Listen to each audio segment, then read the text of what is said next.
8h37, l'heure de la revue de presse d'Alice Darfeuille. Bonjour Alice et bienvenue à Europe 1. Bonjour Julien, merci. Alice, on commence avec des nouvelles d'un ancien président qui visiblement profite de ses vacances. Sur la photo, il apparaît souriant, le teint hâlé, détendu, tout de même vêtu de son costume cravate. C'est visiblement une question de principe.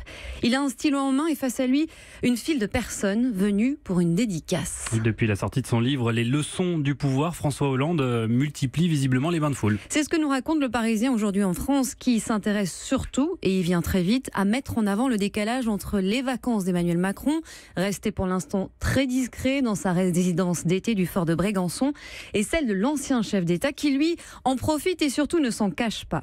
Le décalage est étonnant, s'amuse Roger, un Lillois en vacances dans un camping de la région.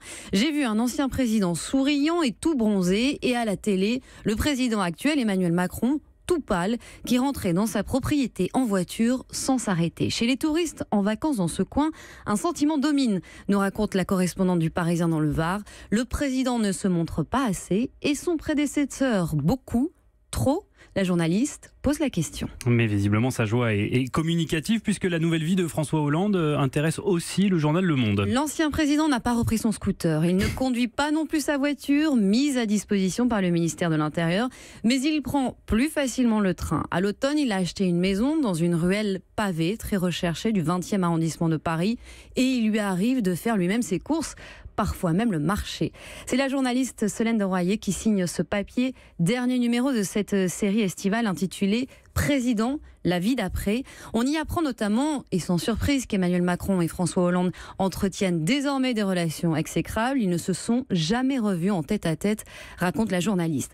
En revanche, Hollande retrouve régulièrement Sarkozy, lié au même statut d'ex que lui, et aux côtés duquel il est condamné pour l'éternité à être placé lors des cérémonies officielles. Ce qui donne parfois lieu à des échanges complices, ajoute la journaliste, avec cette anecdote que l'on imagine, Julien, sans difficulté. Lors des obsèques de Johnny Hallyday à la Madeleine, Sarkozy se penche ainsi vers Hollande. « Tiens, voilà ton ministre qui arrive. » « De qui parles-tu » s'étonne Hollande. « Eh bien de ton ministre, Emmanuel, voyons. » Pouf Sarkozy, au moment où Macron fait son entrée dans l'église. Lui aussi commence une nouvelle vie, c'est Alexandre Benalla. Alors que la plupart de vos quotidiens ne parlent quasiment plus de l'affaire ce matin, si ce n'est pour évoquer ses conséquences et la réorganisation potentielle qui se profile à l'Élysée pour marquer le coup, il y a en parallèle ce titre à la une du site du magazine Gala.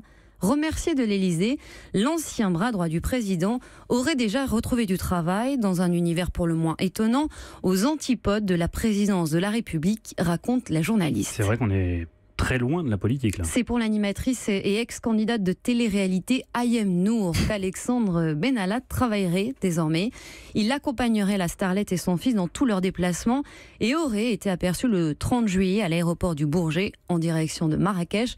L'information n'a pas été confirmée par le principal intéressé. Alice, la presse s'intéresse aussi beaucoup ce matin à l'entrée en vigueur de la première salve des sanctions américaines contre l'Iran. Première salve après le retrait des États-Unis de l'accord sur le nucléaire iranien et dont le deuxième volet, le plus important sur le pétrole, est attendu au mois de novembre. C'est le Figaro, je trouve, ce matin, qui traite le mieux du climat qui règne en Iran, alors que ces mesures prennent effet aujourd'hui. Georges Malbruno, son envoyé spécial à Téhéran, s'est rendu pendant plusieurs jours dans les allées du bazar du sud de la capitale iranienne. Pour nous parler avant tout des effets psychologiques de ces sanctions sur la population. Dans cet article, Abdolfas Safati témoigne par exemple. Il a monté une société de luminaires qui jusqu'ici marchait très bien. Une société florissante, mais depuis la décision des États-Unis, ces banques à l'étranger refusent de financer ses achats et la Banque centrale ne fournit plus de dollars aux importateurs locaux. Il lui reste 2 à 3 semaines de stock. Jeune, anonyme, industriel, Georges Malbruno a recueilli toute une série de témoignages et le journaliste nous livre aussi ce sentiment. Une réaction ne lasse pas de surprendre en Iran. De nombreux Iraniens interrogés approuvent les pressions de Donald Trump. Une réponse revient souvent, ajoute le journaliste. Lui au moins pense aux intérêts de son peuple. Ici, ce n'est pas le cas. Ils ne pensent qu'à leurs intérêts pour conserver le pouvoir. La grogne monte en Iran, notamment contre le pouvoir en place donc. Et si, une fois de plus, l'option radicale choisie par Donald Trump se révélait payante. Enfin, du sport. On a parlé de gymnastique et d'athlétisme dans nos journaux. Vous, Alice, vous avez appris l'existence d'une décision discipline en préparant votre revue de presse. Eh bien Laquelle? oui, pour cette première revue de presse, j'ai évidemment lu aussi les quotidiens régionaux et grâce à Télégramme, j'ai découvert qu'il existait un championnat du monde de cracher de bigorneau. Est-ce que vous connaissiez? Pas du tout. Alors le but est simple, vous l'imaginez, vous glissez le bigorneau dans votre bouche et vous le crachez le plus loin possible. C'est très sérieux, ce championnat a lieu chaque été, au début du mois d'août, dans le Finistère, à Sibiril.